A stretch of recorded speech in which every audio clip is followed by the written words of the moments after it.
Hi folks, John O'Leary from Horse Problems Australia, and welcome to this week's podcast, which is a short one about how to test the lateral mouth on your horse.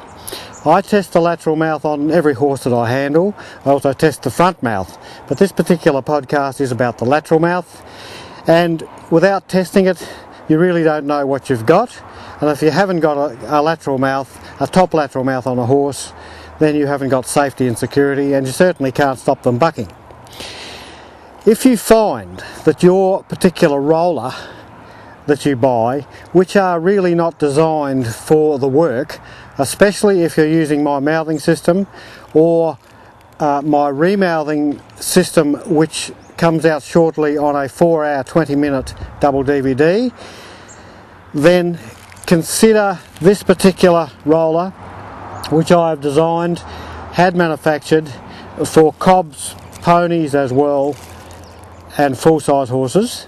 And I have tested this roller on 3,000 horses, and I have found that it will last you a lifetime and is made like saddlery goods used to be made before the substandard products filled the saddlery shops as we know today.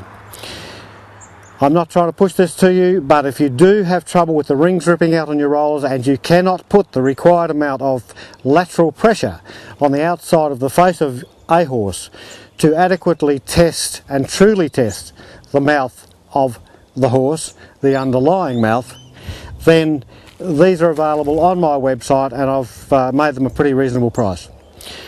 We'll catch you next week for testing the front mouth of the horse. Catch you then.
Okay then, well we have a little pony here, Australian riding pony, and he's been bucking his owner off 3 or 4 times, and she's attempted to break him in herself and has mouthed him herself. And the purpose of this short piece of film is to just check out what his mouth's like going on from what's on my website. I thought I might show you how we'll do that. But he's a girthy little boy and has been bucking around here a bit. But he seems okay now. So I'll grab a rope and we'll do as I talk about in that article on my site. All you do is get your roller, put your rope through one of the rings there on the side. Your roller will want to be a good quality one. The ones from Ping Pong Land won't do the job. The ring here will rip out. So we'll just tie that on there, and then we'll lunge him around, and then all of a sudden I'll attempt to demand a 1-run stop from him. To check out his lateral mouth.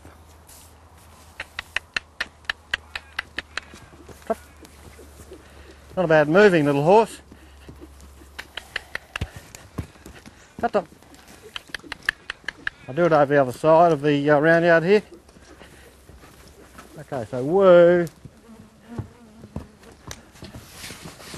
So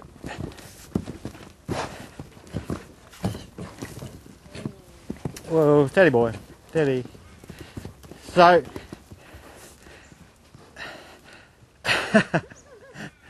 methinks he hasn't got a mouth. I can't get him to give his face at all laterally. So we're mate. Good boy, Eddie, good boy, Eddie, good boy, Eddie, good boy. So one would predict that he's not quite ready to ride. Hey mate, hey? And those who would ride him probably fall in the category of thrill seekers, bungee jumpers, etc. I'll do it once more. I pulled on this rope here 20-30 kgs because I want him to give his face. We're only pulling on the outside of his head. And look at the resistance there on the side of his face. Good boy, good boy. So if the lateral mouth is 0.5 out of 10, which is often the case with the amateur mouth, I'll just quickly check this one. Then I wouldn't think the front brakes would be much better, would they? So we wouldn't really want to be getting on him today.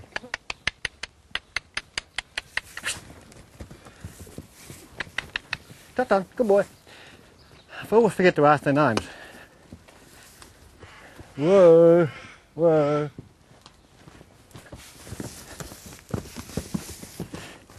Drop the rope so that you don't cause the horse to rear. You know if he's got a mouth within 1 second anyway. I'm just trying to show you the problem with it. Good boy, good boy. And so there you have it. Another horse has been ridden, bucked people off, but I bet it's not the horse's fault.